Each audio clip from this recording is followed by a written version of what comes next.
dock workers strike now in its third day. This strike has shut down ports from Boston to Houston with no deal in sight. Senior business and tech correspondent Jolene Kent is tracking what this could all mean for shoppers. Jolene, good morning.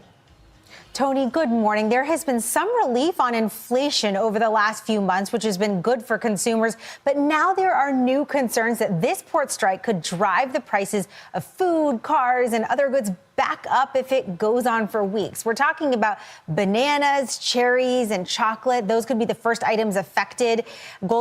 Poor guy talking about dock workers, but can't dock himself.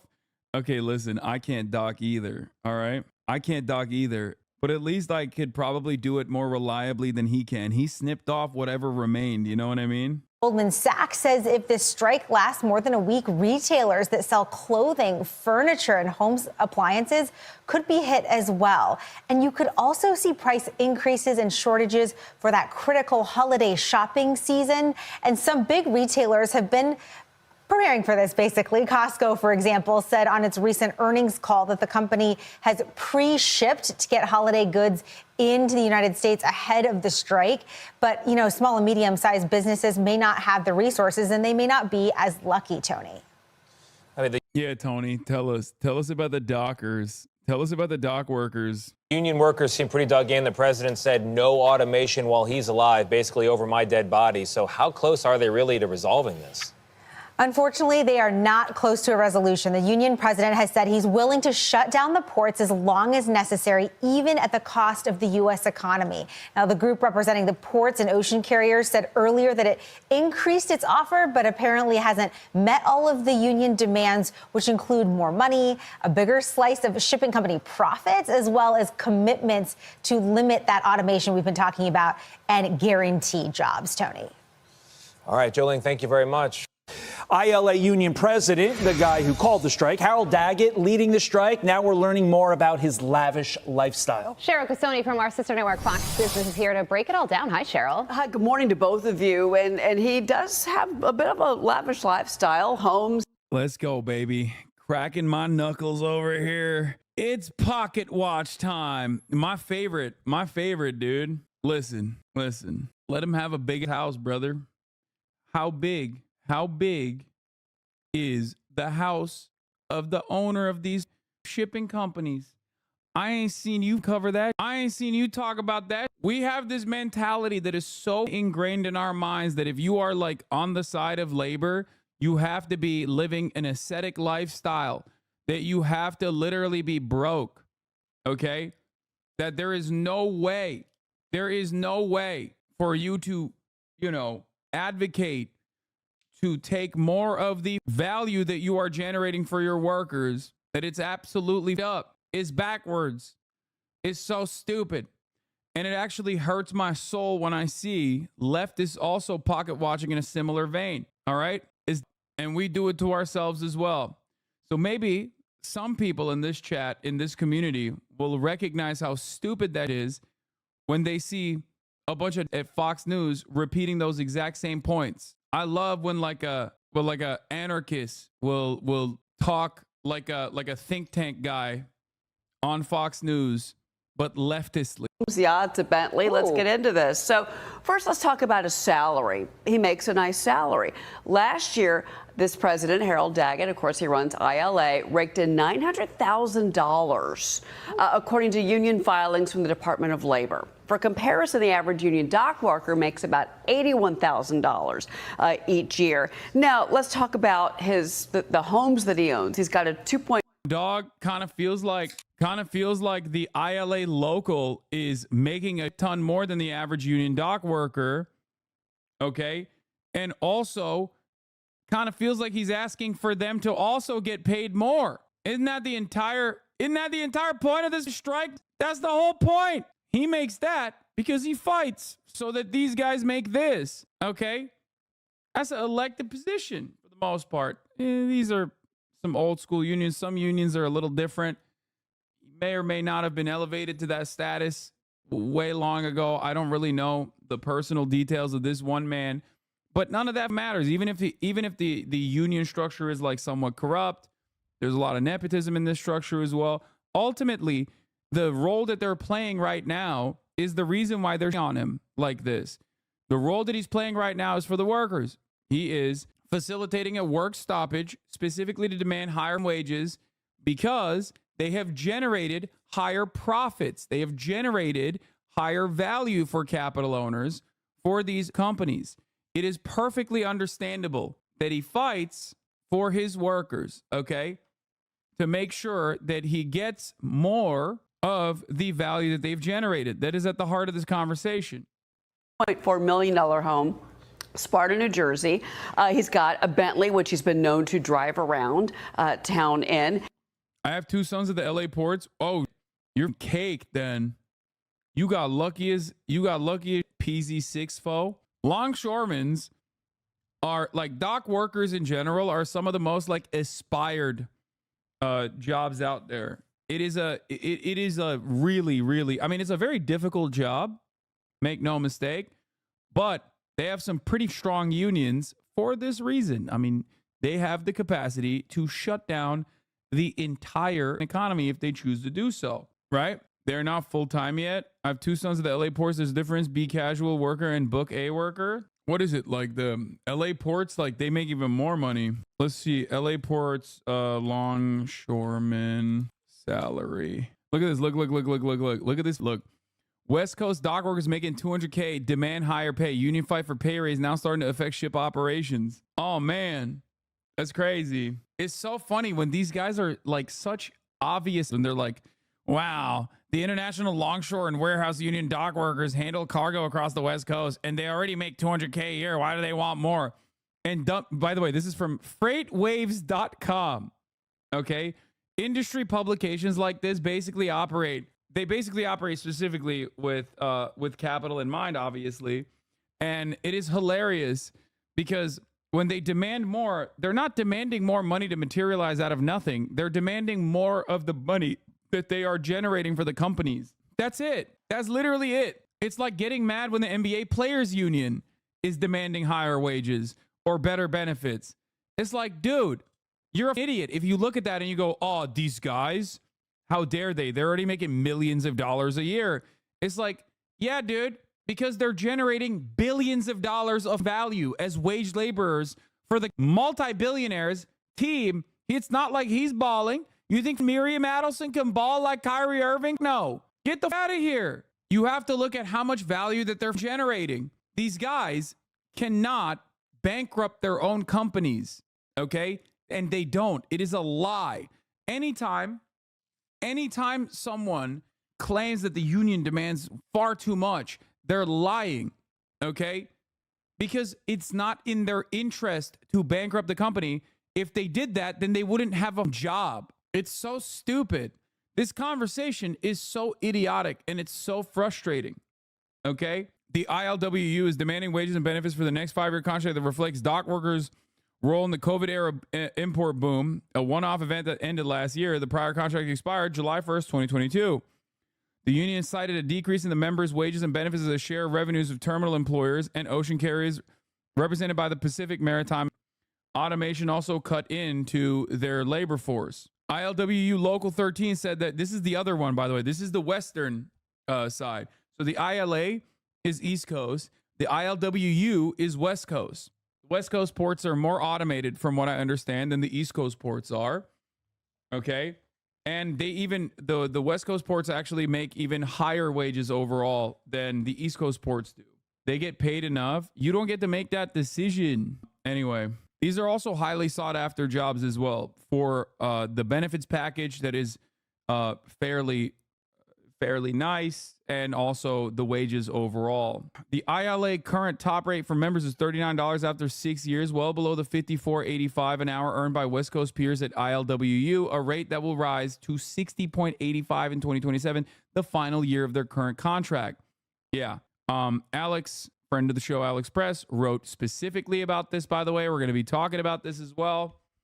The first East Coast longshore strike in half a century is on. When you realize the wage comparisons between the ILWU, which is the West Coast Longshoremen's Union, and the ILA, which is the East Coast Longshoremen's Union, you then understand what the is going on and why they are doing this, okay? After a months long between the Longshore's Workers Union and its employers, 47,000 ILA workers from docks along the eastern Gulf Coast have been struck. Billions of dollars worth of goods won't move until they return to work.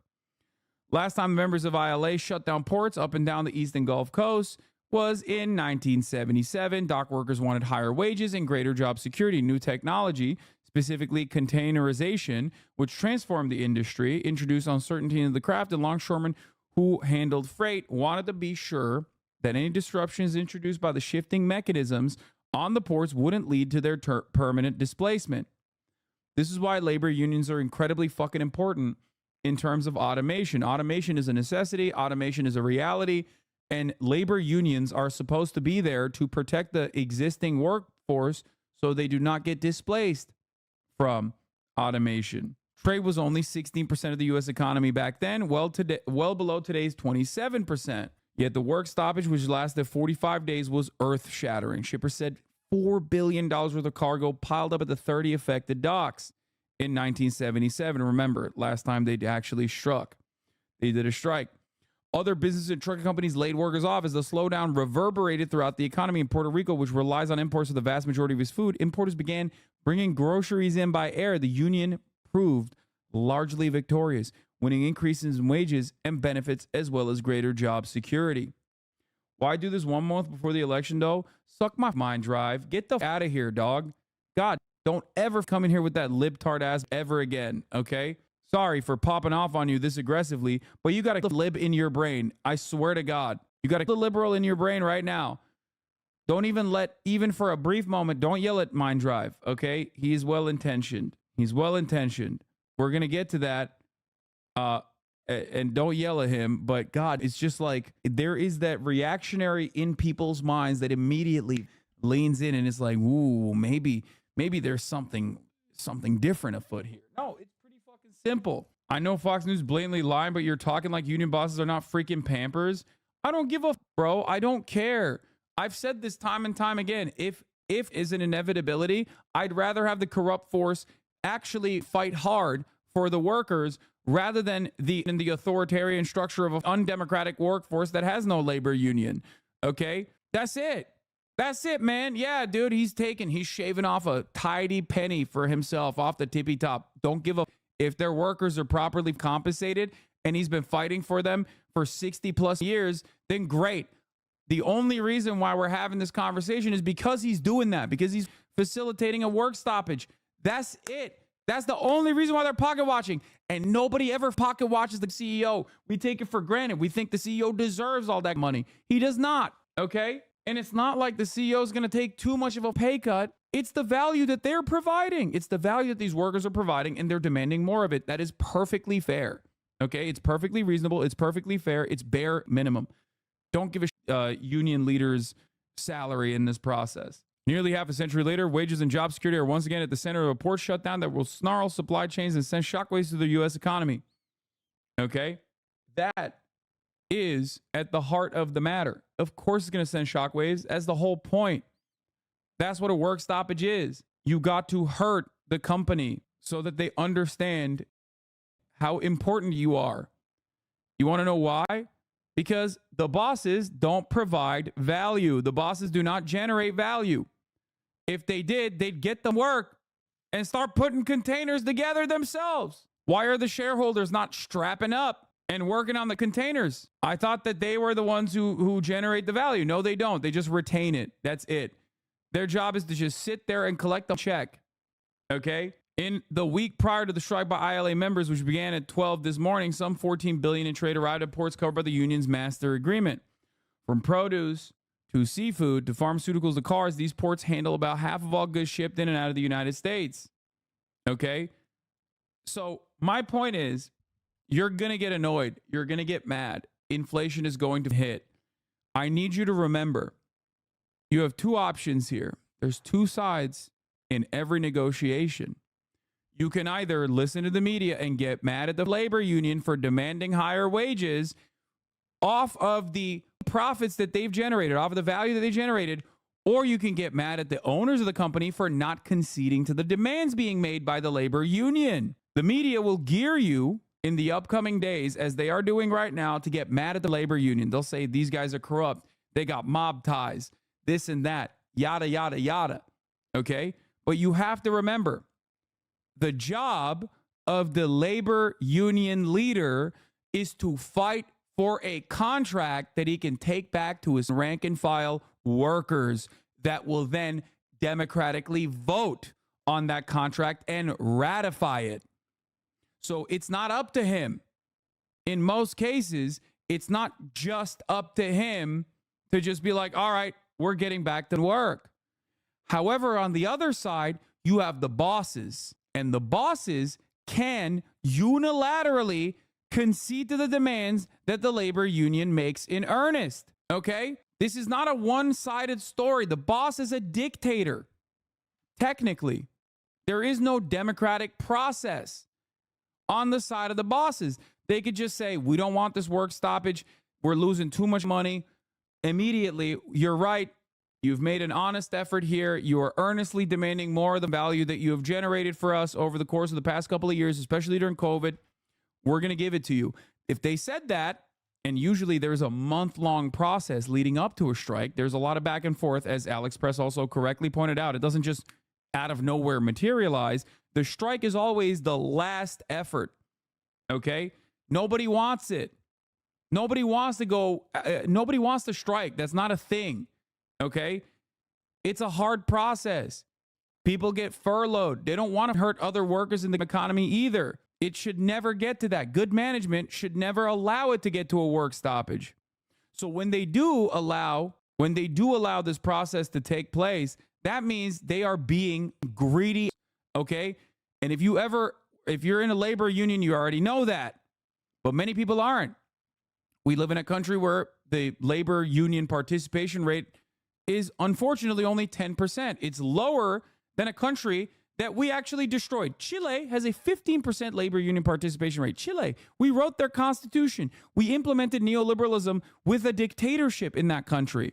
We overthrew its democratically elected socialist government, and they still have a higher labor union participation rate than we do here in the United States of America. So understand something, okay? This is the reason why many of you do not understand how this works. You're like, oh, what? Unions? I don't really get it. I just read about it on paper. But this is how it works. This is how it works, okay? So now let's get back to Fox News chirping. He's also got a $1.4 million home, according to Newsweek, in Highland Beach, Florida. Elon Musk made a really interesting post on X. He said, dude has more yachts than me. When a picture of his yacht was posted on social media. He also has, he's had some interesting accusations in his past. Genuinely curious about your stance on boycotting for Gaza. I know you drank Dr. Pepper on the Mota stream and made fun of the idea of boycotting Amazon. Do you think it's a successful tool for us consumers? Yeah, the reason why I made fun of the idea of boycotting Amazon and I drank Dr. Pepper on stream is because neither of which are on the BDS list. What do you mean? The DOJ accused him in 2005 of being part of the crime family, but that did not go anywhere, those accusations. He was charged with a RICO conspiracy, but he was found not guilty, to be clear. But, this brings into question somebody that is talking about the everyman. He's known for his colorful language, and he's fighting for these longshoremen. At the same time, he's calling the ports and the ocean carriers money crazy. But he lives a nice life, to be clear here. But when he goes into these meetings, he's making threats like, and he says this in interviews, he'll say, people are going to realize how important these jobs are. They can't sell cars. They can't stock the malls. They can't do anything in this country without my blank people. And they're going to realize it. So when you take a really hard stance and a really tough stance against companies and corporations, fair enough, but you should know that, a lot of your property records are out there for public consumption, and reporters are going to find those things. I mean, he's obviously speaking for the union workers. How should anybody see that as anything but a threat, by the way? They literally are like, oh, yeah? You're going to talk about how powerful how valuable your labor union is in terms of the global economy, in terms of the American economy? Well, your home address is out there. That's a threat, dude. What the...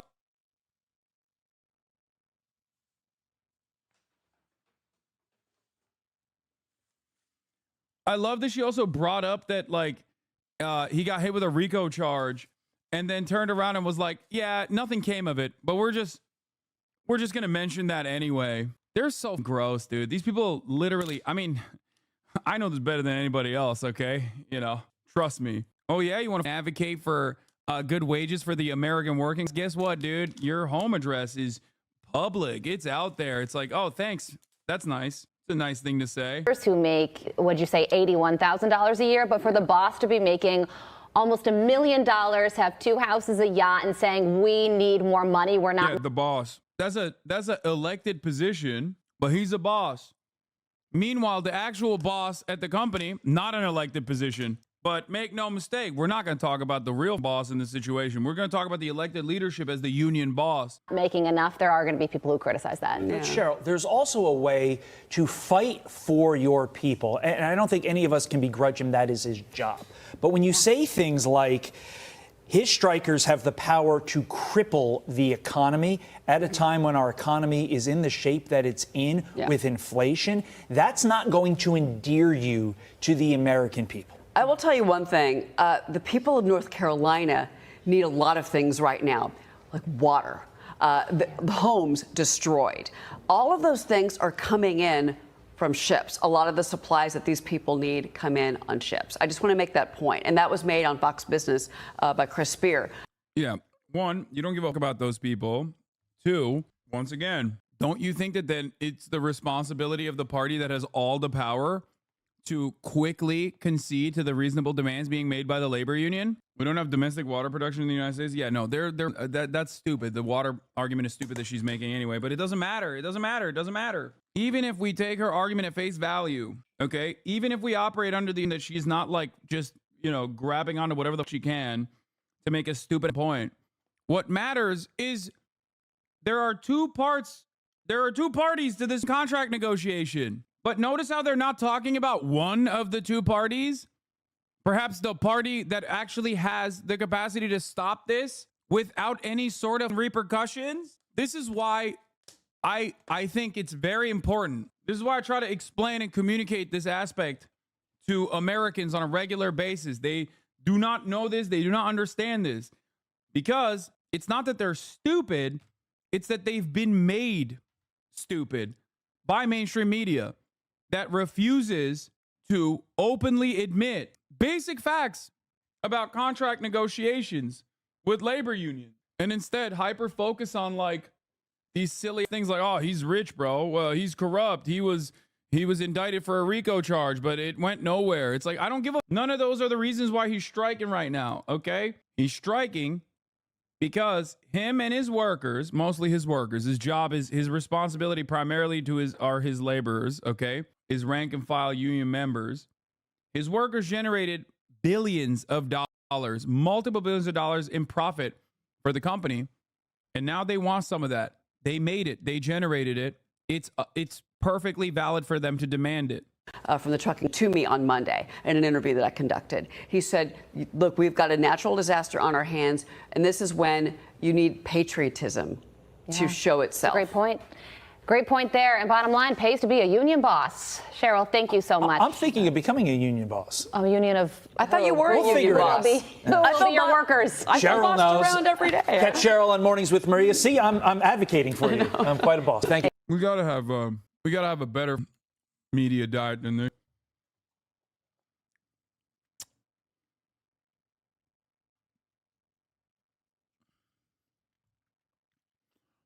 Anyway, speaking outside of a port terminal in Elizabeth, New Jersey, early Tuesday, moments after the union's 6-year contract expired. That's why they're doing this, by the way, because it's a contract renegotiation that's happening right now. Not because he's in the tank for Donald Trump or something. His own personal politics don't matter in this circumstance. I would never make that argument about Sean O'Brien either. Sean O'Brien is a hog, but one thing I regularly point to is that he's a hog that fights for his workers, okay? His responsibility primarily, when push comes to shove, when contract negotiations are taking place, he's a hog that is going to fight and fight like hell for his workers. The reason why this strike is happening right now is because their contract is up and the companies have refused to concede to their reasonable demands in terms of a better contract with better benefits, better terms. I mean, a lot of teamsters disagree with that of him, though. Today's world. All right, we watched this yesterday, but we'll watch it again. is a good take. But today's world, it's the future. They're not making millions no more. They're making billions. And they're spending it fast as they make it. I want a piece of that for my men. Because when they made their most money was during COVID. When my men had to go to work on those piers every single day, when everybody stayed home and went to work. Not my men. They out there with the virus. We all got sick with the virus. We kept them going. From Canada to Maine to Texas, Great Lakes, Puerto Rico, now the Bahamas, everybody went to work during COVID. Nobody stayed home. Well, I want to be compensated for that. I'm not asking for the world. They know what I want. They know what I want. And if they don't, well, then I have to go into the street and we have to fight for what we rightfully deserve. These people today don't know what a strike is. Right. When my men hit the streets, from Maine to Texas, every single port will lock down. You know what's gonna happen? I'll tell you. First week, be all over the news every night, boom, boom. Second week, guys who sell cars can't sell cars because the cars ain't coming in off the ships. They get laid off. Third week, closing down. They can't get the goods from China. They can't sell clothes. They can't do this. Everything in the United States comes on a ship. They go out of business. Construction workers get laid off because the materials aren't coming in. The steel's not coming in. The lumber's not coming in. They lose their job. Everybody's hating the longshoremen now because now they realize how important our jobs are. Now I have the president screaming at me, I'm putting a Taft-Hartley on you. Go ahead. Taft-Hartley means I have to go back to work for 90 days. That's a cooling off period. Do you think when I go back for 90 days, those men are going to go to work on that pier? It's going to cost the company's money to pay their salaries. Well, they went from 30 moves an hour maybe to 8. They're going to be like this. Who's going to win here in the long run? You're better off sitting down and let's get a contract and let's move on with this world. And in today's world, I'll cripple you. I will cripple you, and you have no idea what that means. Nobody does. I love him. I love him, dude. The first dock worker strike at major East and Gulf Coast ports in almost half a century, actually, is now in its third day. And there are renewed concerns that the strike by members of the International Longshoremen's Association could drive the prices of consumer goods back. No, dude, he's not like, it's not being based, dog. It's his job. He's doing his job. Unions are not about like leftist politics or right-wing politics. It's about fair, okay? It's about what's fair. Back up after a recent ease in inflation, with food products being the first to be potentially affected. CBS News Baltimore reporter Tara Lynch is in Baltimore, and as you see there, she's joined by ILA Local 333 President Scott Cohen. Tara. Yes, thank you so much. We are joined by Scott, the local president here of the ILA. Scott, tell us a little bit about what we're seeing here, day 3 that your men and women have been out here on the picket line. We're out here picketing for better wages and automation protection, and we're willing to stay out here as long as it takes to get what we want. And tell us a little bit about what we are seeing in terms of negotiations. Anything that you're hearing that we could see folks back at the table soon? I'm hearing it's a little bit slow right now, but we have all the faith in the world in our international president. These men and women here in Baltimore, we back him 100%, and we feel like he'll get us the deal that we need. And what are you looking for in some more specifics? Obviously, wages, automation at the front lines of this negotiation. We're looking for a little bit of improvement to our health care, a little bit of improvement to our container royalty, and jurisdiction protections, as well as automation protections against fully automated terminals and semi-automation. Here in Baltimore, it's been a difficult year at the port. We had a bridge that collapsed at the end of March that just sort of put everything on pause until that channel was cleared. Now we have this situation.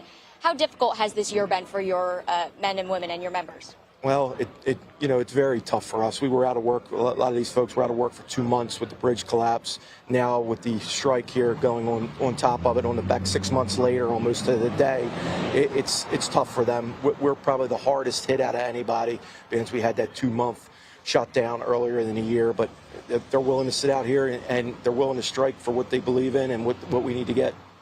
And some of the local conversation, I think, has been in the Key Bridge collapse. We were able to reroute goods to other ports and get trucks out there to get the goods where they needed to go. Sure. This time, obviously, a little bit different with most of those ports on the East. Hasan not mentioning the arms shipment is really disappointing. No wonder why there's no left in the U.S. if all are this. His job is to keep sending arms to children. First of all, I have. This is not my first time covering this. I have, and I will get to it again.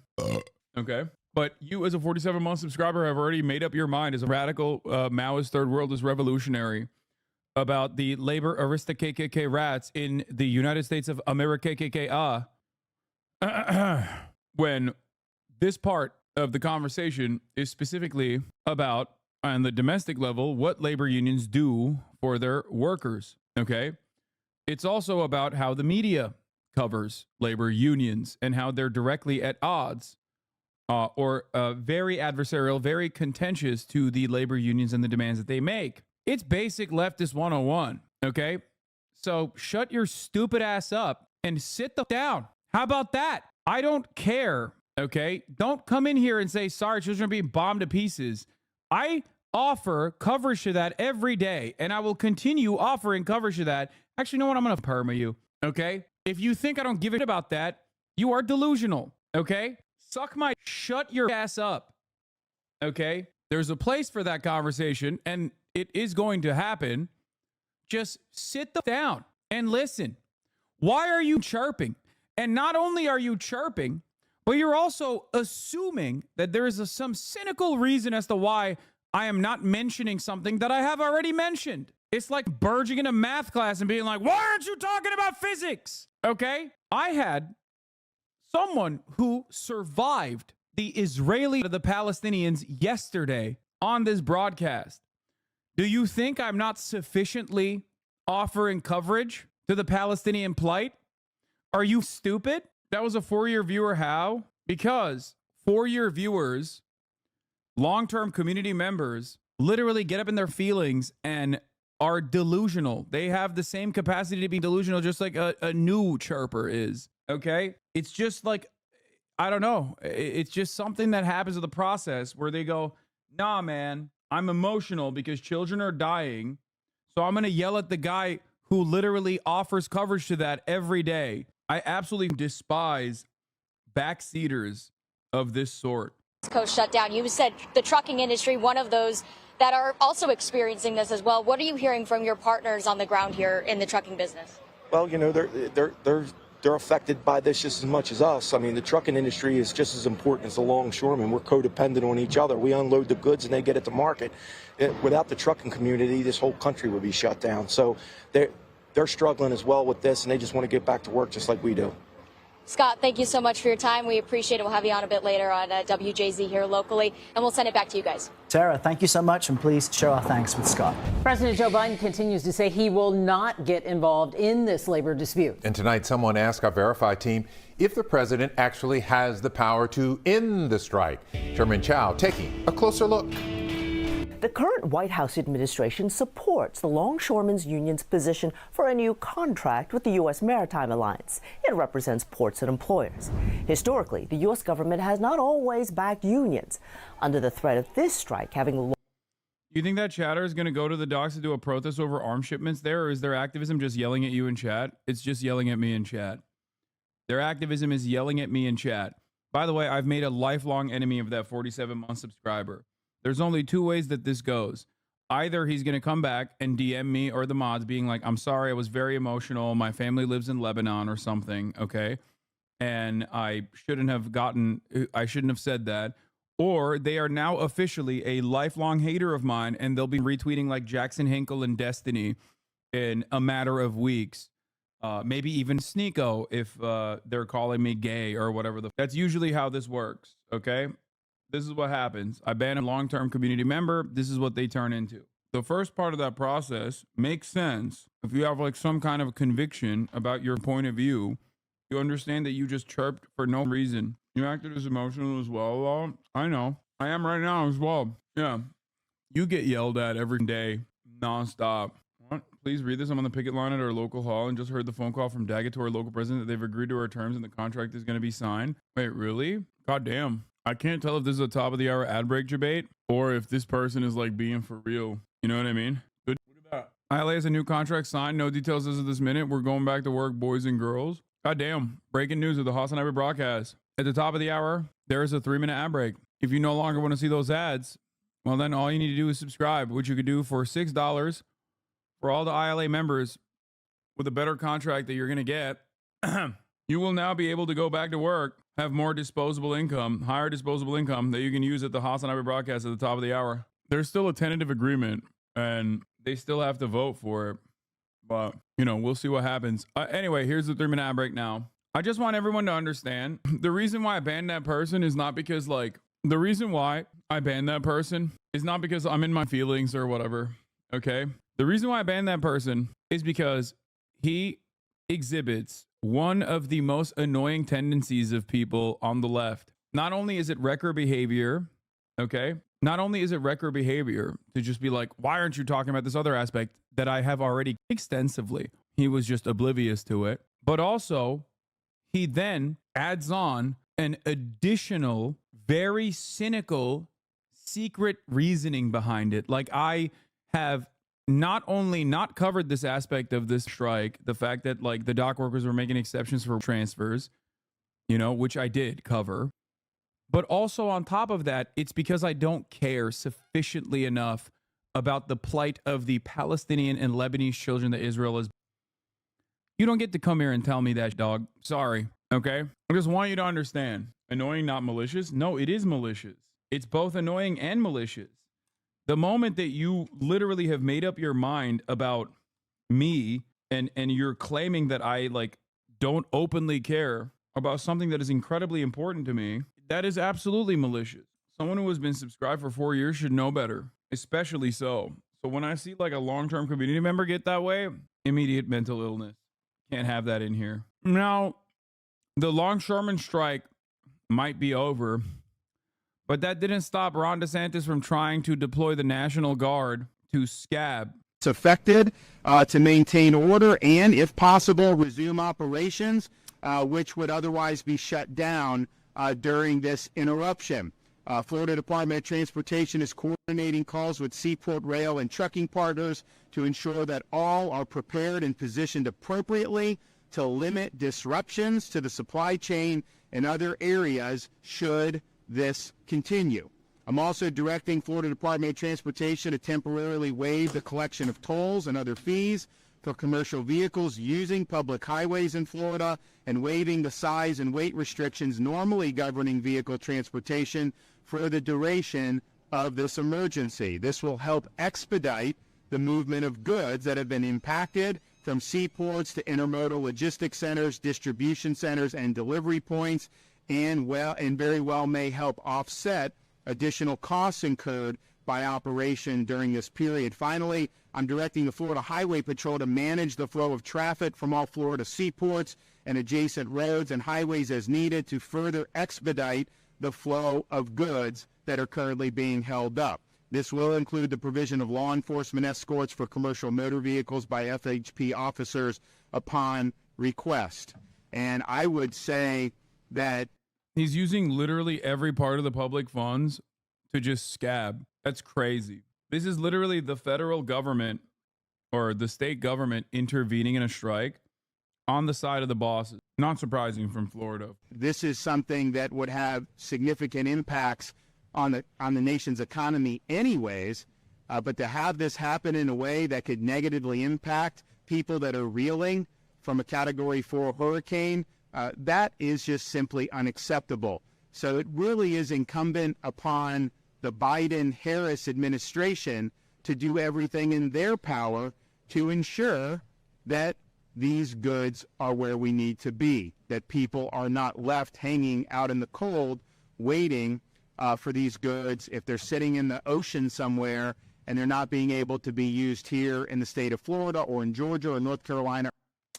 By the way, being a dare aside, which is, of course, the biggest, okay, Joe Biden's attitude towards the ILA strike was the correct attitude demonstrated by officials, where he said, I'm on the side of the workers.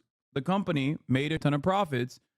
They should concede to the demands of the workers, okay? He absolutely had the correct assessment, which I suspect also led to the strike, if it did end, like this new contract being put in front of the ILA with relative speed. people like Ron DeSantis end up extending the strike. Okay. Long-lasting effects on the supply chain.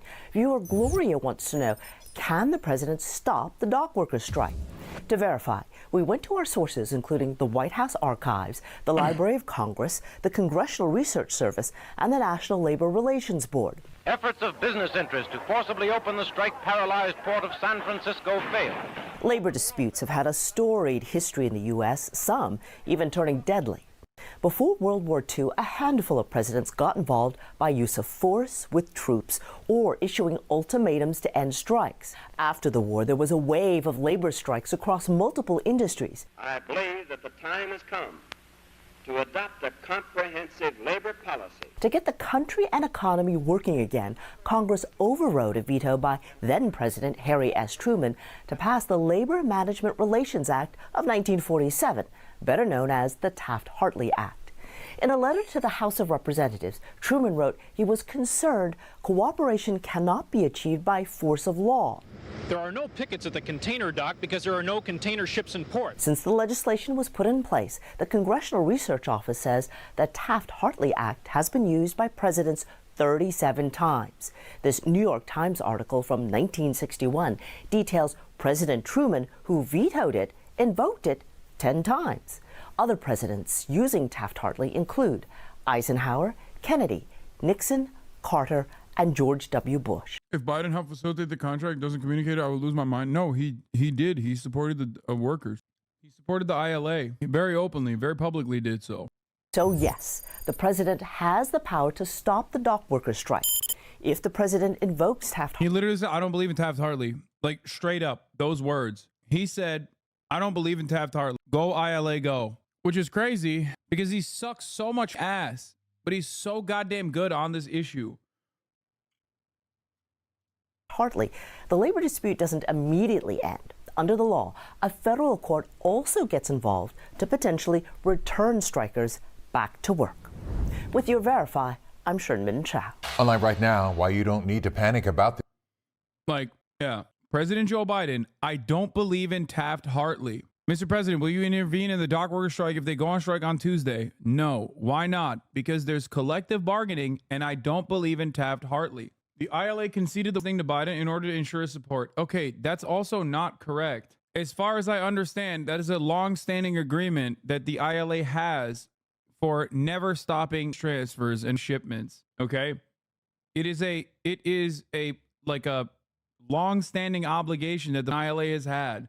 What? I already ran the top of the hour ad break, man. I did. I don't know why you're trying to get me with a debate. Last ILWU strike, that's a separate union. Okay.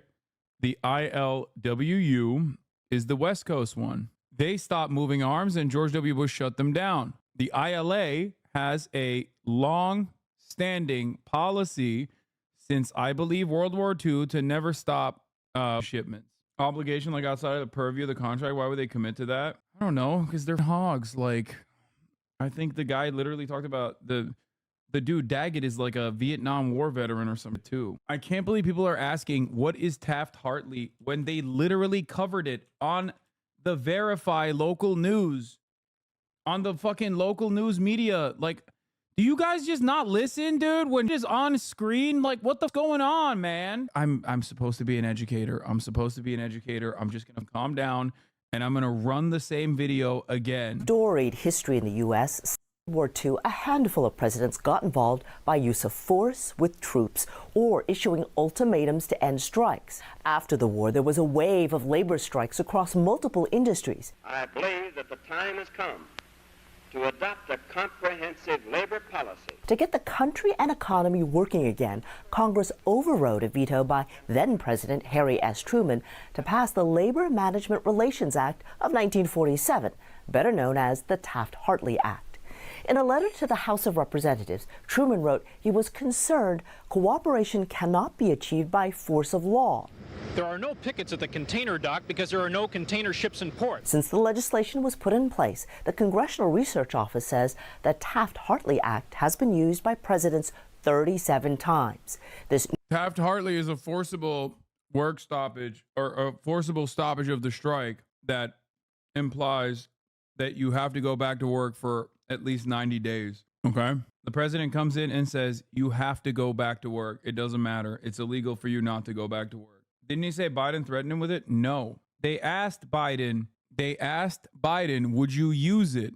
Biden said, no, I don't believe in using it. There is a concept called collective bargaining. The law introduced by two Republican Senator Robert Taft of Ohio and Representative Fred Hartley Jr. of New Jersey. In the aftermath of World War II, it followed a series of strikes in 1945 and 46 by workers who demanded better pay and working conditions and the privations of. President Harry Truman opposed it, but his veto was overridden by Congress. In addition to authorizing a president to intervene in strikes, the law banned closed shops, which required employers to hire only union workers. The ban allowed workers to refuse to join a union. Taft-Hartley also barred secondary boycotts, therefore making it illegal for unions to pressure neutral companies to stop doing business with an employer that was targeted in a strike. It is one of the most significant anti-labor union legislations out there in American history, in a sea of horrifying anti-union legislation. It is, just like all of the other decisions made both by the Supreme Court and by our legislative body, masqueraded as a pro-freedom legislation. It also required union leaders, and this part is the least shocking part, to sign affidavits declaring that they did not support the Communist Party. Presidents have the capacity to use Taft-Hartley and target a strike if it may imperil the national health and safety. You can make the argument about every single strike that exists. The president can appoint a board of inquiry to review and write a report on the labor dispute and then direct the attorney general to ask a federal court to suspend a strike by workers or lockout by management. Yeah, AFL-CIO at it again. The court will issue an injunction. It's a 80-day cooling off period. 80 days, which means during this period, management and the workers have to do their very best to adjust and settle their differences. The law itself cannot force union members to accept a contract offer, but it makes it illegal for you not to go back to work. Most people don't want to the law like that, okay? So then what they usually do in matters such as this one is slow down their work, okay? They don't completely halt their work, but they slow down their work. This way, for that 80-day period, the bosses are still forced to pay their workers for deliberately work. It's a way to still continue to, demand a better contract. Yeah, the strike is, by the way, seemingly over. In the time frame that it took for me to explain to you how the media coverage works, that chatter was telling the truth. My goat chatter, my ILA goat, where is he? It's officially over. He even sent me a Discord link, but he got timed out.